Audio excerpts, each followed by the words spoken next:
I have a love-hate relationship with Pac Man World 2. Pac Man World 2 is a 3D platforming game from 2002 that came out on a lot of consoles.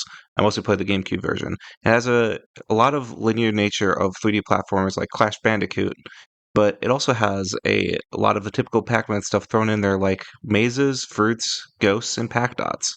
You can even find tokens that unlock games for the Pac Man arcade. As such, there's a lot of collectibles in each level, and every level feels longer than most other platformers. With the release of Pac Man World 2 Re-Pac being announced, I got really excited to hear that this game was being remade. And recently, I played through the game again to see if the game still hold up, in my opinion, and I was shocked to figure out that I was mostly in love with the first half of this game. Like I said, the game has a lot of collectibles and the levels are pretty long.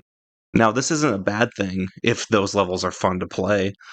You see, the meadow levels, the deep forest levels, and the ice levels are some of the most fun I've ever had in a 3D platforming game, especially the deep forest levels and the ice skating level in the ice world. I didn't mind them being long because they were really fun levels. But then you get to the volcano levels, and some of those levels aren't that bad, but some of them get pretty tedious. Then the water levels are okay, but kind of forgettable, in my opinion, except for the music.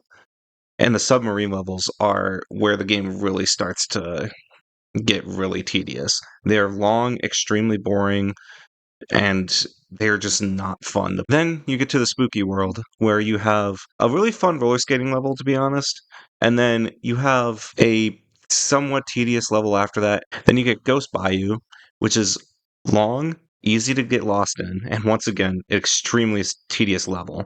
And it's the last full level of the game, and it's the worst one by far. At least the boss that comes after Goes By You is actually really fun, unlike the previous bosses of this game. And you get to unwind by playing games of Pack Attack. But in all seriousness, if every level was on par with the Deep Forest levels, it would be one of my favorite platformers of all time.